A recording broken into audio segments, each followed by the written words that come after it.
médecin du sport.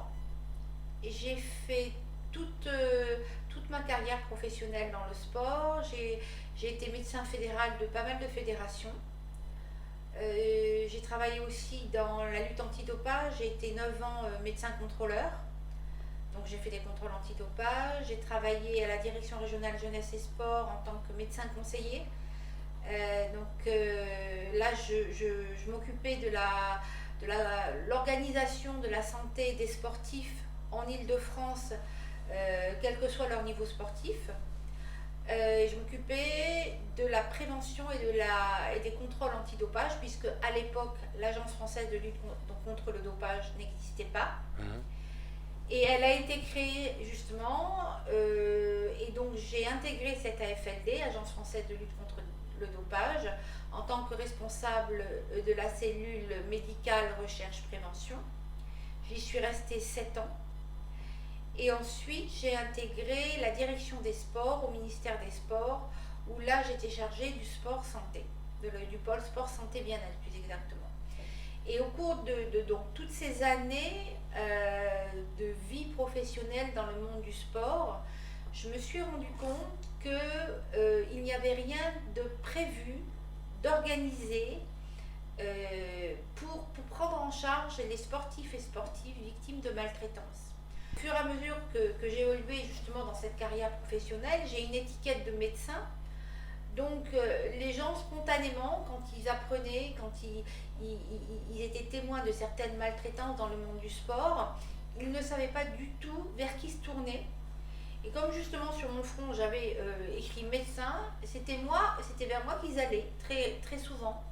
Alors que j'étais pas du tout là pour ça, mais bon, j'étais vraiment sensible à ces questions. Et j'essayais vraiment de me dépatouiller, de trouver une solution pour prendre en charge ces maltraitants, ces sportives qui souffraient vraiment dans leur chair.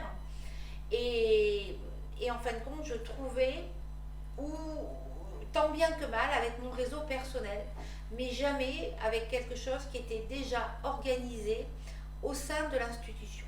Et c'est ce qui m'a décidé à fonder le comité éthique et sport, pour essayer justement que cette association indépendante apporte des solutions concrètes à certaines déviances à l'éthique dans le monde du sport, dont la lutte contre les maltraitances et discriminations.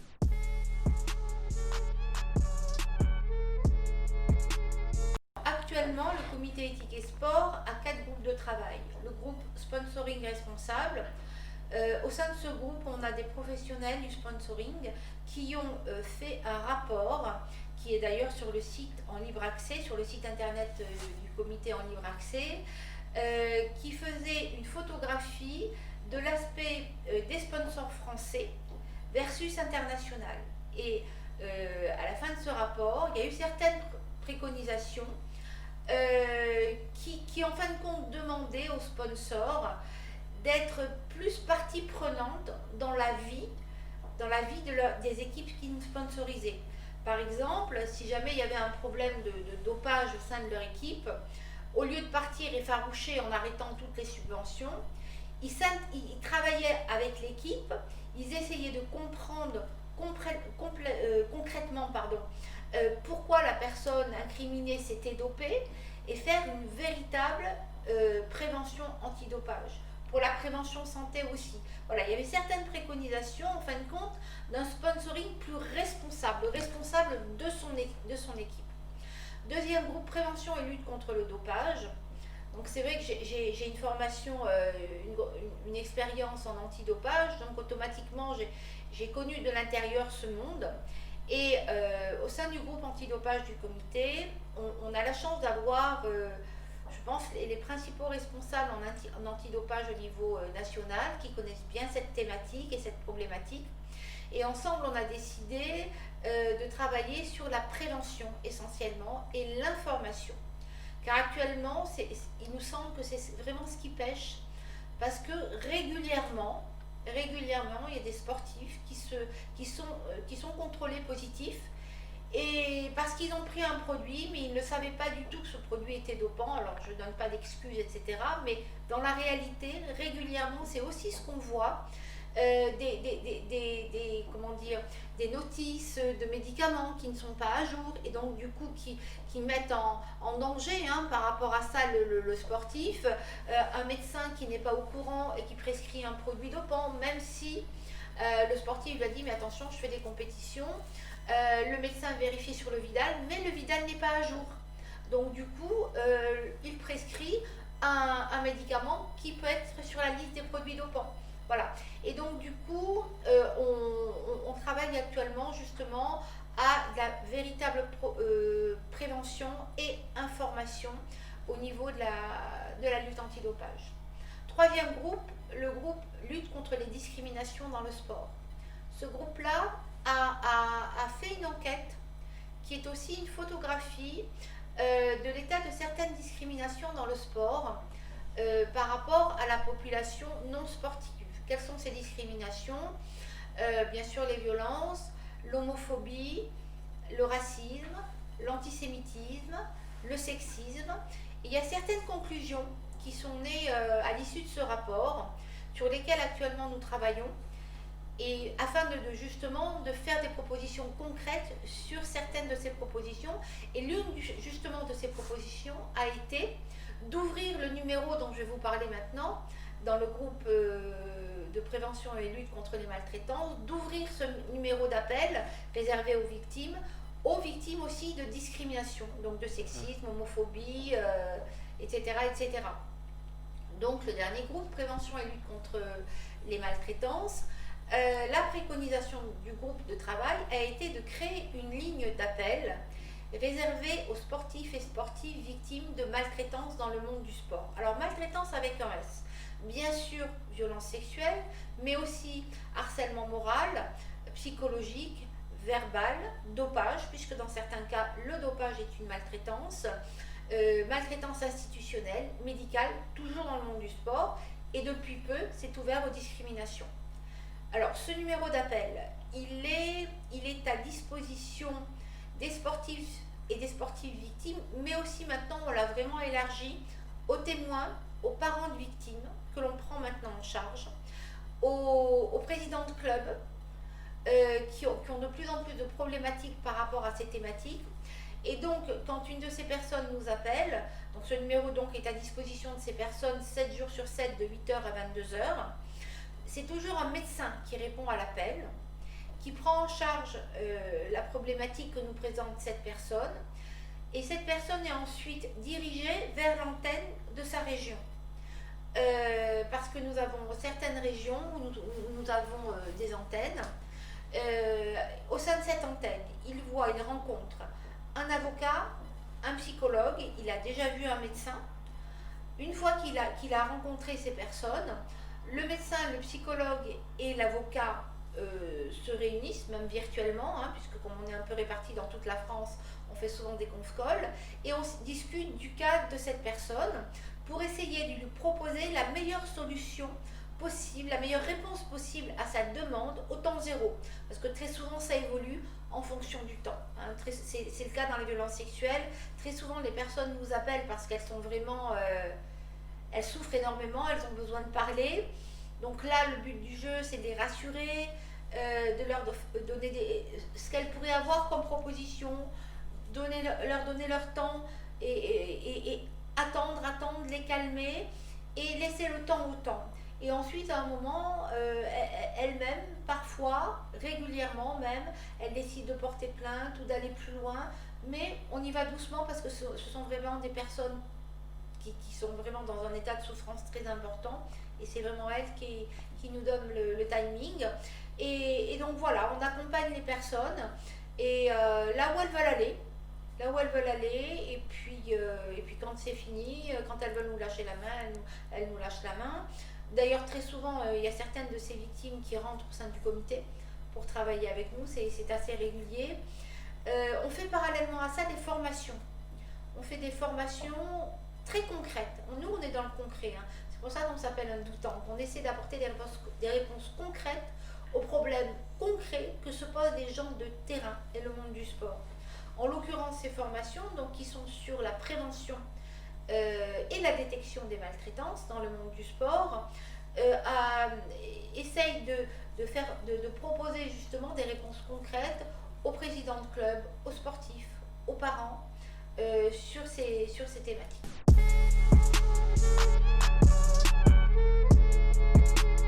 Le sportif ou la sportive, par définition, est dans la lutte quotidienne, dans la performance, dans au-delà de l'au-delà de l'au-delà, toujours plus loin. Et ce toujours plus loin, toujours plus haut, toujours plus fort, qu'on lui a inscrit dans son inconscient depuis le début de sa vie de sportif, quel que soit le niveau d'ailleurs. On n'a pas besoin d'être sportif de haut niveau pour avoir cette phrase qui est un fil rouge dans notre vie sportive. Cette phrase amène toujours à se dépasser.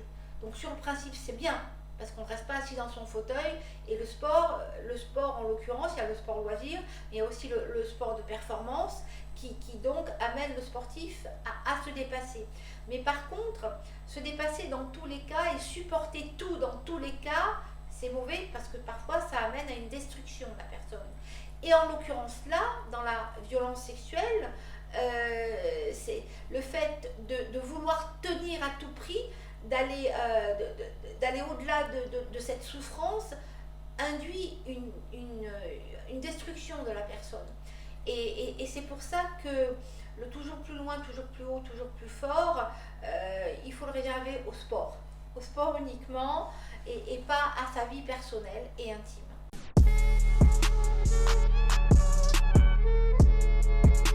Implicitement, il y a un entraîneur et un entraîné.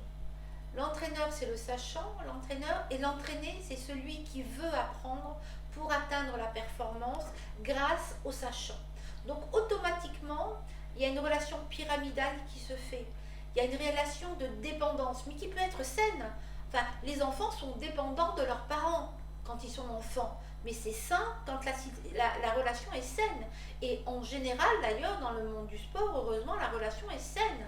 C'est simplement comme un rapport entre un instituteur et l'élève. Enfin, c'est tout à fait normal et c'est tout à fait sain.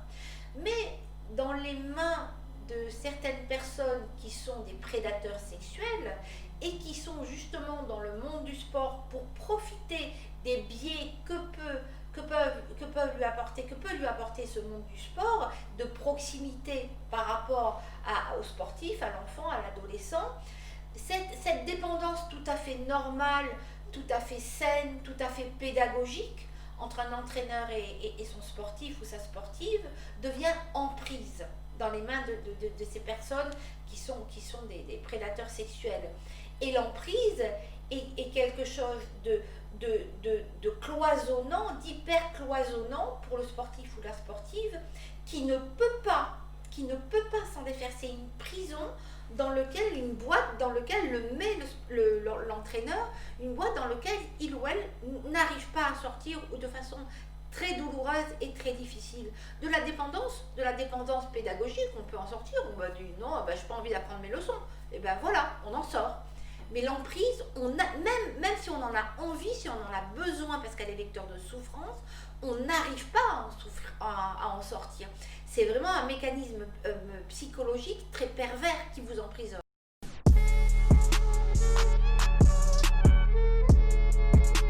Beaucoup de travail avec les jeunes, c'est pour ça que je pense que dans le monde du sport, il y a beaucoup de formation à faire au niveau essentiellement des jeunes, puisque c'est eux qui vont être les futurs sportifs, les futurs cadres, etc. Et actuellement, je ne pense pas que ça soit vraiment fait dans le monde du sport. Il y a d'abord un rôle de modèle des adultes, parce que sur un terrain de quel que soit le sport, quand on entend des injures de la part de sportifs entre eux, ou de supporters, peu importe, PD, femmelettes, implicitement ça met une échelle de valeur dans la tête des enfants qui ont un esprit très malléable. Quand on dit PD, de la façon dont c'est dit, c'est jamais dit de façon sympa. Ouais. Parce qu'on a raté une balle ou je sais pas, parce qu'on a fait un truc qui plaît pas à certains. Femmelette, c'est la même chose. Tapette, tafiole, enfin tous ces mots qu'on entend régulièrement, ça instille régulièrement dans la tête des enfants une notion de hiérarchie. ils comprennent très bien que les PD, quelque part, ils se disent, même s'ils ne savent pas ce que c'est quand ils sont tout petits, c'est pas bien. Une femmelette à femme, c'est pas bien. Donc implicitement, ça met des rapports de hiérarchie. Et je pense qu'il faut vraiment... Alors, quand on dit ça dans les matchs de foot, quand on dit ça dans quel que soit le sport, on dit oui, mais on ne le pense pas, on n'est pas du tout homophobe, on n'est pas du tout sexiste, on dit ça parce que bon, on l'a toujours dit, c'est une façon de parler. Peut-être que c'est une façon de parler, mais il faut arrêter de parler comme ça. Il faut arrêter de parler comme ça, il faut prendre de nouvelles habitudes, il faut se faire un petit peu, il faut justement contrer ses habitudes, changer ses habitudes, parce que les gamins, ils reçoivent 5 sur 5 le message, et ensuite, ils le redistribuent. Et ça, le rôle de modèle dans l'éducation, c'est vraiment un rôle primordial.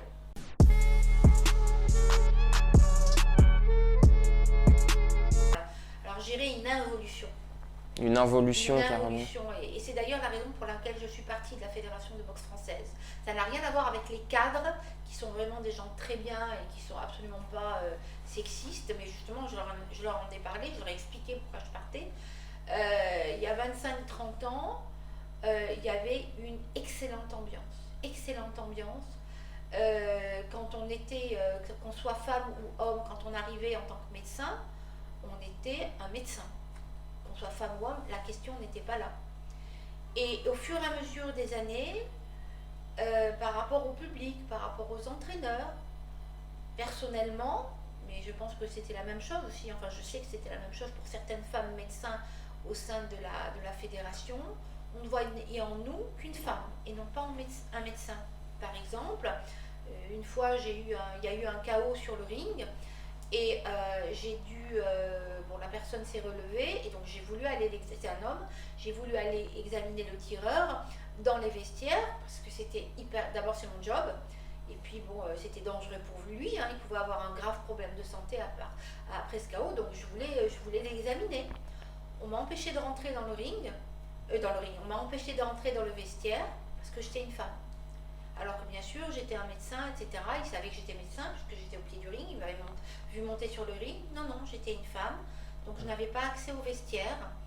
Il a fallu que j'aille chercher des cadres pour qu'ils me fassent rentrer.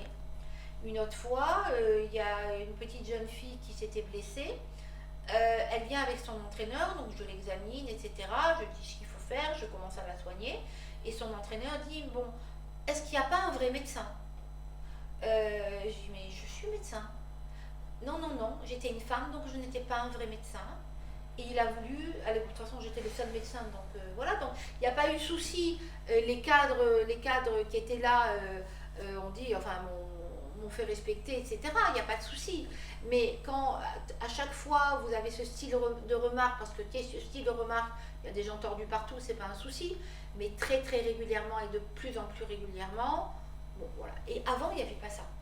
Donc c'est pour ça que je parle d'involution et pas d'évolution.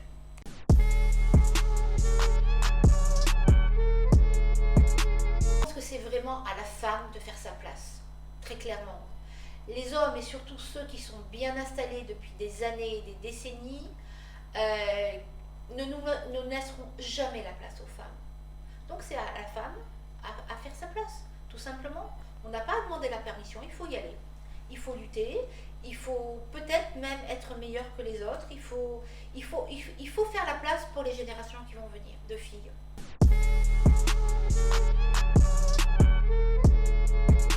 C'est oser d'abord. Oser ne pas avoir un sentiment de culpabilité qui parfois bloque souvent les femmes, oser parler, oser s'imposer, oser s'affirmer, avoir plus un esprit d'équipe entre femmes, parce que je pense que c'est pas assez le cas dans le monde du sport, s'entraider véritablement et s'imposer, non pas en ayant un ego surdimensionné, parce qu'il y a des femmes évidemment qui ont un ego surdimensionné, comme il y a des hommes évidemment. Non, je ne parle pas du tout de ça. On a le droit d'exister en tant que professionnel, en tant que sportif, en tant qu'être humain, en tant que citoyen. On a ce droit. Donc si on ne nous donne pas ce droit parce qu'on est devant des personnes ou une personne qui ne sont pas respectueuses, on prend ce droit tout simplement en s'imposant calmement.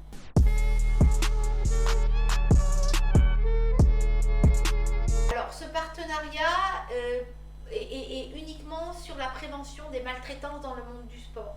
D'accord. Là, on a une convention de partenariat qui ne traite que de ce domaine. Donc ça, on travaille beaucoup avec la FFF.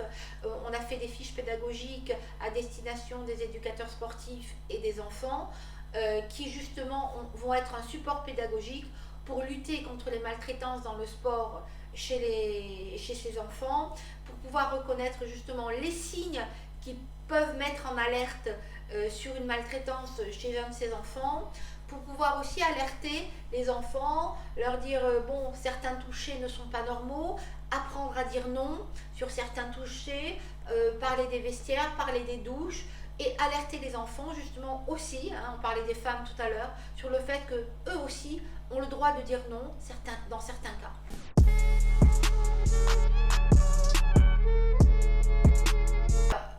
Coubertin, puisqu'il est à la base de pas mal de choses, et son équipe, j'imagine, a fabriqué, a réfléchi, a créé un monde du sport fait par les hommes, pour les hommes. La place de la femme n'était évidemment pas voulue à cette époque, mais elle n'était même pas anticipée et pensée et réfléchie. Donc tous les repères structurels du monde du sport encore actuellement sont fabriqués par les hommes et pour les hommes. Et donc depuis l'arrivée des femmes, les femmes font ce qu'elles peuvent pour, dans des repères masculins, commencer à exister en tant que femmes.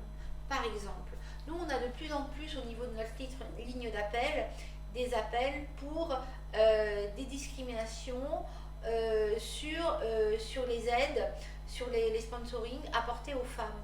Par exemple, on a régulièrement eu à défendre des femmes qui étaient sponsorisées, peu importe par qui, et quand elles étaient enceintes, elles demandaient d'avoir un arrêt d'1-2 mois, le temps quand même de faire leur bébé, et très souvent les sponsors arrêtaient leurs subventions. Donc c'est pas normal. Je veux dire, c'est pas normal parce que c'est pas normal du tout. Et parce que c'est une discrimination. Un autre exemple, les primes. Les primes, je veux dire, à niveau égal, évidemment que les sportifs ou sportives doivent recevoir les mêmes primes. Donc ce n'est pas pensé pareil. Alors on a pas mal d'explications alambiquées, droit télé, etc., qui rapportent plus d'argent aux hommes qu'aux femmes. Ok, mais peut-être que, c'est sûrement vrai, ces explications économiques peuvent être considérées comme vraies, mais il faut commencer par le début. À partir du moment où il y aura les mêmes primes, peut-être que les choses vont par cascade, en cascade, changer. Il faut imposer des choses. Alors parfois c'est pas par la douceur, c'est pas en demandant la permission, comme on disait tout à l'heure. S'il vous plaît, est-ce que je peux avoir les mêmes primes que les hommes ? Non, il faut le rentrer dans les lois, dans les statuts des associations, des fédérations. Il faut l'imposer. Et même si au début les gens vont ronchonner, les vieux gribons qui ont toujours eu l'habitude que ça se passe comme ça, et c'est pas grave, ils vont ronchonner, et puis après il va y avoir des plus jeunes, et après ça sera considéré comme normal.